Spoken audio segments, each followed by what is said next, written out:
Routine बड़ी कामयाबी के काफी करीब पहुंच गया। चांद से महज 150 किलोमीटर दूर यानी चंद्रमा पर चंद्रयान की लैंडिंग का काउंटडाउन शुरू हो गया। रिपोर्ट देखिए।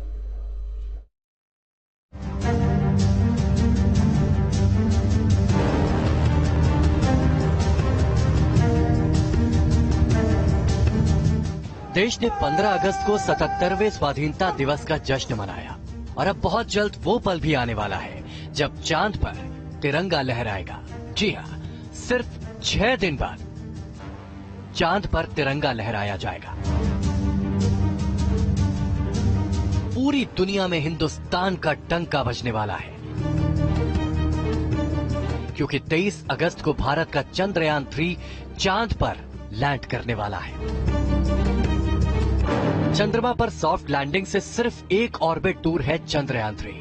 इंडियन स्पेस रिसर्च ऑर्गेनाइजेशन यानी इसरो ने बेहद खुशी जाहिर करते हुए ट्वीट के जरिए जानकारी दी है कि चांद की कक्षा में इलिप्टिकल पाथ पर चक्कर लगाने के बाद यान अब गोलाकार कक्ष में दाखिल हो चुका है।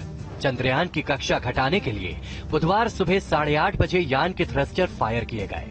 अब चौथी बार चंद्रयान 3 ने ऑर्बिट बदली है। ये यान अब चंद्रमा की 153 गुना 163 किलोमीटर की करीब करीब गोलाकार कक्षा में परिक्रमा करने लगा है। यानी फिलहाल इस यान की चंद्रमा से कम दूरी 153 किलोमीटर है और ज्यादा से ज्यादा दूरी 163 किलोमीटर। इससे पहले चंद्रयान 150 किलोमीटर गुना 177 किलोमीटर की ऑर्बिट पे था। एक तरह से कहे तो चांद पर सॉफ्ट लैंडिंग से यान बस एक कदम दूर है। अगले 6 दिनों के अंदर इस पूरे मिशन का सबसे अहम और जटिल पड़ाव आने वाला है।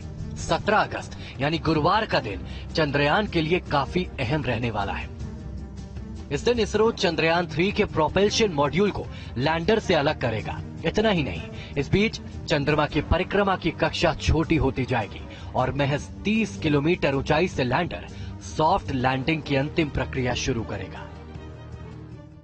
लेकिन जो ऊंचाई हमको जो कम दूरी वाली चाहिए वो 30 से 35 किलोमीटर है, क्योंकि उसके बाद करीब 5 बड़े ही सेंसिटिव ऑपरेशंस होने हैं जिसमें लैंडर रोवर को चंद्रमा की जमीन पर उतारा जाना है। तो वो एक कर्व ट्रेजेक्टरी के हिसाब से होगा, वो इस तरीके से जैसे गिरते हैं।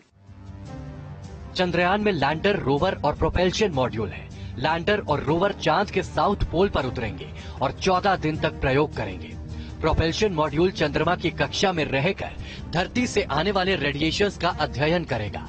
लैंडर और रोवर चांद पर पानी की खोज करेंगे।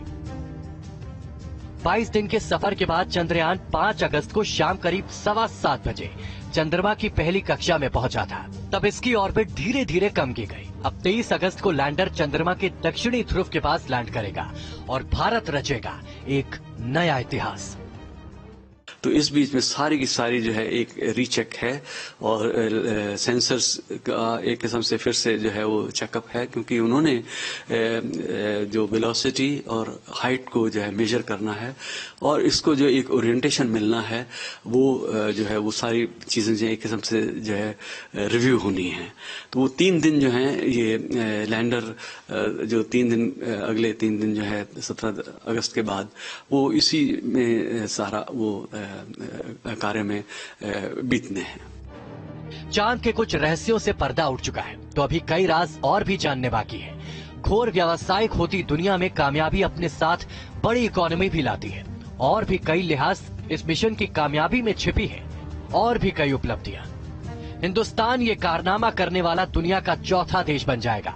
अमेरिका, रूस और चीन के बाद भारत इस ग्रुप में शामिल होने वाला है। साथ ही भारत दुनिया का पहला ऐसा देश होगा जिसने बिना किसी हैवी रॉकेट के इस मिशन को पूरा किया हो। इस मिशन के जरिए हिंदुस्तान पूरी दुनिया को ये संदेश देने में कामयाब हो जाएगा कि उसके पास चांद पर सॉफ्ट लैंडिंग करने और रोवर को वहां चलाने की काबिलियत है। इतना ही नहीं, देश के खाते में एक और उपलब्धि आ जाएगी, जिसके मुताबिक भारत सबसे कम खर्च में इस मिशन को अंजाम देने वाला देश बन जाएगा, जिससे दुनिया का भारत पर भरोसा बढ़ेगा, जो अंतर्राष्ट्रीय स्तर पर भारत की छवि भी और मजबूत करेगा और कमर्शियल बिजनेस बढ़ाने में भी काफी मदद मिलेगी। यही वजह है कि इस वक्त पूरी दुनिया की निगाहें चंद्रयान 3, इसरो और भारत पर टिकी हुई है, जिसकी कामयाबी हिंदुस्तान को दुनिया के स्पेस पावर का सरताज पहनाएगी।